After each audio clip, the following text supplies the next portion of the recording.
Assalamualaikum warahmatullahi wabarakatuh. Kami dari kelompok 7 yang akan mempresentasikan tentang forecasting atau peramalan. Anggota kami saya sendiri Maira Purwati NPM 1801010009, Alvina Husni NPM 1801010067 dan Nanda Asmawati NPM 1801010071. Peramalan itu sendiri yaitu merupakan bagian vital bagi setiap organisasi bisnis dan untuk setiap pengambilan keputusan manajemen yang sangat signifikan. Peramalan ini menjadi dasar bagi perencanaan jangka perusahaan. Dasarnya untuk peramalan ini yaitu penganggaran perencanaan, kapasitas, penjualan, produksi, dan persediaan sumber daya manusia, pembelian, serta masih banyak lagi. Kemudian fitur-fitur umum untuk peramalan. Yang pertama, teknik peramalan berasumsi sebab akibat serupa yang mendasarinya, yang ada di masa lalu dan terus ada di masa datang. Yang kedua, ramalan jangka sempurna, sehingga hasil aktual biasanya berbeda dari nilai prediksi. Tidak ada seorang pun dapat memprediksi dengan tepat bagaimana sejumlah faktor terkait sering kali akan menimpa yang bersangkutan. Yang ketiga, ramalan untuk sekelompok objek cenderung lebih akurat dari ramalan untuk suatu objek. Karena kesalahan peramalan antara objek dalam satu objek biasanya memiliki pengaruh membatalkan ramalan. Yang keempat, keakuratan ramalan menurun ketika periode waktu yang dicakup ramalan rentang waktu meningkat. Secara umum, ramalan jangka pendek harus bersaing dengan ketidakpastian yang lebih sedikit dibandingkan dengan ramalan panjang. Selanjutnya, unsur-unsur peramalan yang bagus. Yang pertama, tepat waktu. Biasanya dibutuhkan sejumlah waktu tertentu agar dapat merespon informasi yang terkandung dalam ramalan. Yang kedua, harus akurat. Akurat dan tingkat keakuratannya harus dinyatakan. Hal ini akan memungkinkan penggunaannya merencanakan kesalahan yang dapat terjadi dan menyediakan dasar untuk membandingkan alternatif ramalan. Yang ketiga, dapat diandalkan dan harus berfungsi terus-menerus. Teknik yang terkadang menyediakan ramalan yang bagus dan terkadang menyediakan ramalan yang tidak bagus. Unit yang bermakna. Perencanaan keuangan perlu mengetahui apa yang dibutuhkan, berapa yang dibutuhkan. Kemudian dilakukan secara tertulis, menjamin dan meningkatkan informasi untuk meningkatkan kemungkinan terjadi peramalan. Sederhana untuk dipahami dan digunakan. Penggunaan ramalan seringkali kurang percaya dengan ramalan yang didasarkan pada teknik canggih. Ramalan biaya yang efektif, memanfaatkannya harus lebih banyak dari biayanya. Selanjutnya, tahapan dalam proses peramalan. Yang pertama, menentukan tujuan ramalan. Bagaimana ramalan akan digunakan dan kapan akan dibutuhkan. Menetapkan rentang waktu. Ramalan harus mengindikasikan rentang waktu meningkat bahwa keakuratan menurun ketika rentang waktu meningkat. Memilih teknik peramalan. Memperoleh, membersihkan, dan menganalisis data yang tepat dengan cara memperoleh data dapat meliputi usaha yang signifikan. Membuat ramalan, memantau ramalan, yaitu ramalan harus dipantau untuk menentukan apakah ramalan itu digunakan dengan cara yang memuaskan. Selanjutnya, pendekatan ramalan. Yang pertama, kualitatif. Kualitatif ini metode yang terdiri dari input subjektif yang sering kali melanggar uraian angka yang tepat. Contohnya faktor manusia, opini pribadi, dan dugaan. Selanjutnya, kuantitatif memperoleh masukkan informasi lunak dalam proses peramalan. Sebagian besar terdiri atas menganalisis tujuan atau data keras. Selanjutnya, teknik peramalan. Ada 3, yaitu ramalan berdasarkan penilaian, mengandalkan pada analisis input subjektif yang diperoleh dari berbagai sumber seperti survei konsumen, staf penjualan, manajer, dan eksekutif. Ramalan deret berkala, berupaya untuk memproyeksi pengalaman masa lalu ke masa depan. Teknik ini menggunakan data historis dengan asumsi bahwa masa depan akan seperti masa lalu. Model asosiatif menggunakan persamaan yang terdiri atas satu atau lebih variabel penjelas yang digunakan untuk memprediksi permintaan. Contohnya, cat dapat dihubungkan dengan variabel seperti harga per galon dan jumlah belanja iklan. Selanjutnya, ramalan didasarkan pada penilaian dan opini, yaitu peramal hanya mengandalkan penilaian dan opini untuk membuat ramalan. Terdiri dari 4. Yang pertama, opini eksekutif, sekelompok kecil manajer tingkat atas, misal dalam pemasaran, operasi, dan keuangan. Opini tenaga penjualan, sumber informasi yang bagus karena berhubungan dengan konsumen. Survei konsumen yang menentukan permintaan untuk memuaskan pelanggan. Pendekatan lain, yaitu manajer dapat meminta opini dengan sejumlah manajer lain dan staf untuk membantu pembuatan ramalan. Selanjutnya, ramalan didasarkan pada data deret berkala. Urutan waktu observasi yang diambil dalam jangka waktu tertentu atau setiap jam, harian, mingguan, bulanan, triwulan, dan tahunan. Ada 4. Yang pertama, tren, gerakan kecenderungan naik atau turun dalam jangka panjang yang diperoleh dari rata-rata perubahan dari waktu ke waktu dan nilai cukup rata. Kemudian musiman, terkait dengan perubahan dan fluktuasi dalam musiman atau bulanan dalam 1 tahun tertentu. Yang ketiga, siklus. Yang keempat, variasi tidak beraturan. Selanjutnya akan dipresentasikan oleh teman saya. Baik, di sini saya akan menjelaskan beberapa teknik untuk menghitung rata-rata. Yang pertama ada moving average atau metode peramalan yang menghitung rata-rata suatu nilai runtut waktu dan kemudian digunakan untuk memperkirakan nilai pada periode selanjutnya. Rumusnya itu ada MA atau moving average sama dengan dalam kurung N1 atau data periode pertama tambah N2 atau data periode kedua dan tambah N3 data periode ketiga dan seterusnya dibagi dengan N atau jumlah periode rata-rata bergerak. Yang kedua ada rata-rata bergerak tertimbang atau WMA, metode untuk menghitung data masa depan dengan menjumlahkan data-data lampau yang telah diberikan bobotnya masing-masing. Namun perlu diingat ya, data terbaru sama dengan bobot terbesar. Rumusnya itu WMA sama dengan sigma bobot kali data periode bagi sigma bobot.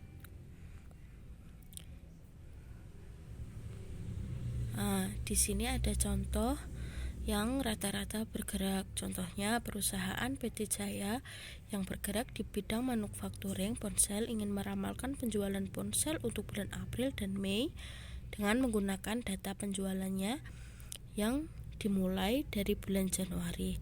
Periode rata-rata bergeraknya adalah 3 bulan. Di situ ada tabel dari bulan penjualan dan perkiraan. Penyelesaiannya adalah perkiraan penjualan untuk bulan April. Itu data perkiraan semua dijumlahkan dan dibagi 3 yang mendapatkan hasil 108.000 dibagi 3. Jadi MA April itu ada 36.000. Jadi perkiraan penjualan ponsel pada bulan April adalah sekitar 36.000 unit. Kemudian untuk yang Mei, dengan menggunakan data perkiraan yang dihitung atau menunggu hasil aktual pada bulan yang bersangkutan. Semisal di bulan April itu memiliki data aktual sebesar 35.000 unit, maka MA Mei itu dijumlahkan ada 38.000, 33.500 dan 35.000 dibagi 3 atau dibagi unitnya. Jadi MA Mei itu 106.500 dibagi 3 didapat 35.500. Dengan perhitungan tersebut, maka diperkirakan penjualan ponsel untuk bulan Mei adalah 35.500 unit. Nah, kemudian di sini ada contoh untuk rata-rata bergerak tertimbang. Contoh soalnya, Donki adalah perusahaan pakaian. Diketahui penjualan pada periode sebelumnya adalah sebagai berikut. Di dalam tabel ini terdapat tahun dari 2012 sampai 2017. Kemudian ada jumlah penjualannya per tahun. Kemudian jika diketahui bobot sebesar 2:4:1:3, maka muatan berapa besar penjualan pada tahun 2018. Jadi yang ditanya adalah tahun 2018. Jawabnya yang pertama itu harus kita urutkan bobotnya menjadi dari yang terbesar menjadi yang terkecil. Ada 4:3:2 dan banding 1, sehingga dapat WMA sama dengan 4 kali 2000 itu dari yang 2017, kemudian 3 kali 1500, kemudian 2 kali 2200 dan 1 kali 1700 dibagi 4 tambah 3 tambah 2 tambah 1.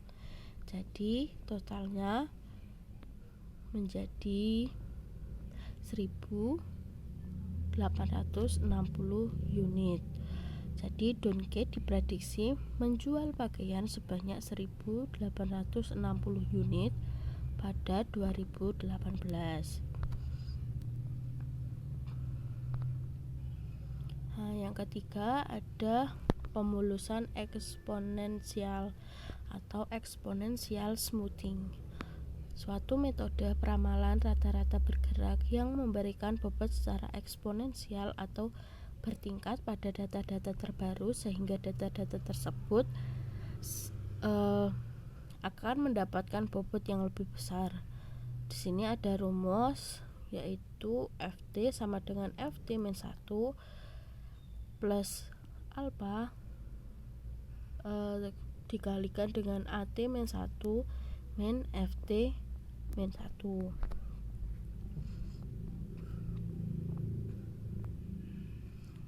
Nah, untuk teknik menghitung tren adalah analisis tren, mencakup mengembangkan persamaan yang akan menguraikan tren secara pantas atau mengasumsikan bahwa tren ada di dalam data.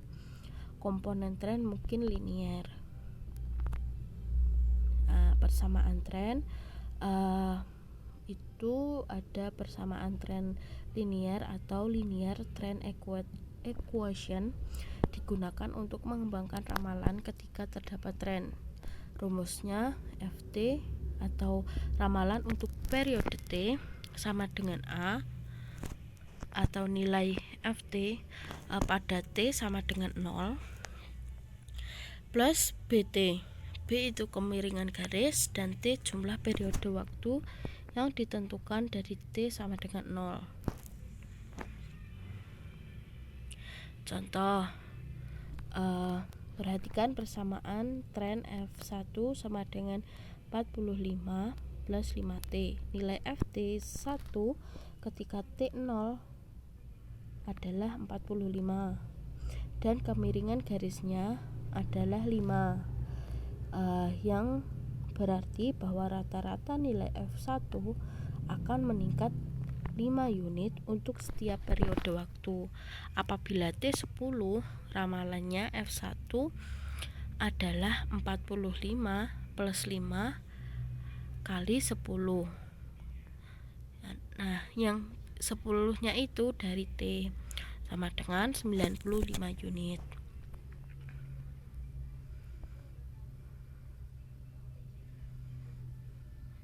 Nah, kemudian pemulusan eksponensial dengan pertimbangan tren. Pengertiannya adalah variasi pemulusan eksponensial sederhana dapat digunakan saat deret berkala memperlihatkan tren linier. Metode ini juga disebut pemulusan eksponensial untuk memperlihatkan tren linier.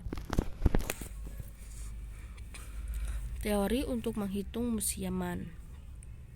Data deret berkala yang mengulang pergerakan sederet nilai atau ke bawah secara teratur yang dapat dikatakan dengan peristiwa berulang.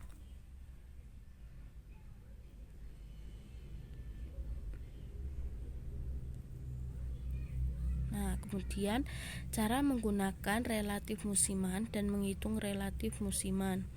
Menggunakan relatif musiman digunakan dalam dua cara peramalan yang berbeda. Salah satunya adalah menghilangkan variasi musiman data, sedangkan cara yang lain adalah memasukkan musiman ke dalam ramalan. Kemudian menghitung relatif musiman. Metode yang umum digunakan untuk menyatakan bagian tren dari deret berkala adalah rata-rata bergerak terpusat atau centered moving average. Baik, saya akan melanjutkan presentasi dari teman saya, yaitu regresi linear sederhana. Nah, di sini ada teknik untuk menghitung silkus, merupakan penggerakan ke atas dan ke bawah yang mana yang sama dengan variasi musiman, tetapi memiliki jangka waktu lebih lama, katakanlah 2-6 tahun di antara puncaknya. Yang kedua, teknik peramalan asosiatif. Teknik asosiatif bergantung pada identifikasi variabel terkait yang bisa digunakan untuk memprediksi nilai variabel yang berkepentingan. Yang ketiga adalah regresi linear sederhana. Bentuk regresi yang paling sederhana dan paling umum digunakan meliputi hubungan linear antara dua variabel.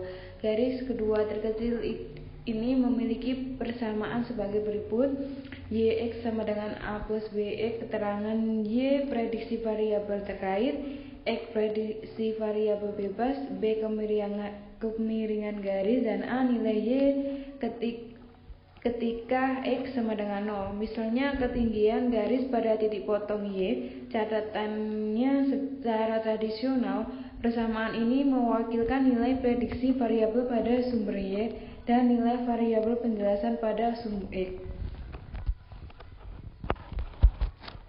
Yang kedua, yang selanjutnya, merangkum keakuratan ramalan.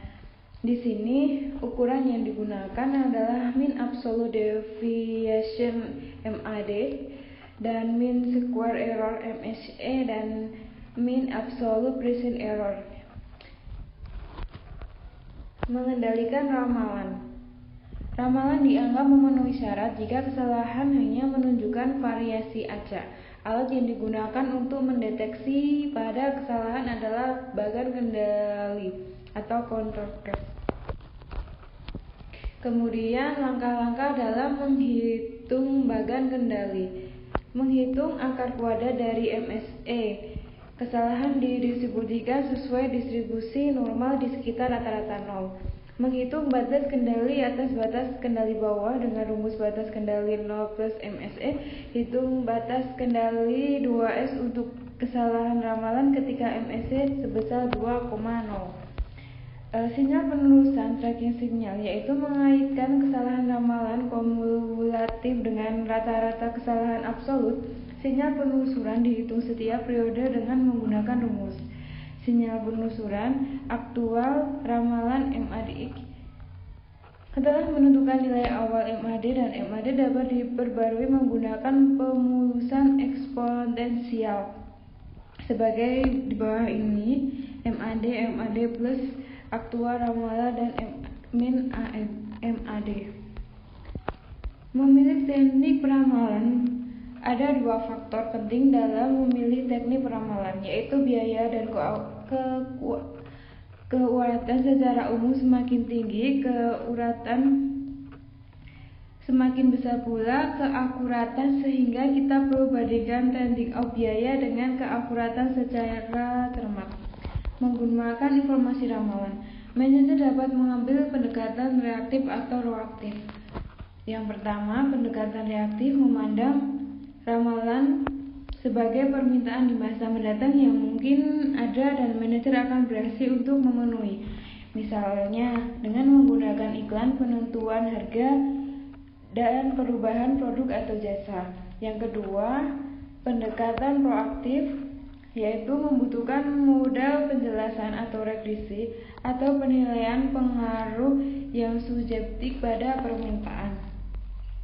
Kemudian di sini ada menggunakan informasi komputer dalam peramalan informasi. Komputer memainkan peran penting dalam menyusun ramalan yang didasarkan pada data kuantitatif. Ada beberapa paket perangkat lunak untuk peramalan. Formulir Excel yang ditemukan pada online merupakan contoh pendekatan program komputer. Terdapat formulir Excel untuk rata-rata bergerak, pemulusan eksponensial, peramalan tren linear, pemulusan eksponensial dengan mempertimbangkan tren, dan regresi sederhana. Cukup sekian presentasi dari kelompok kami. Apabila ada perkataan yang kurang berkenan, kami mohon maaf.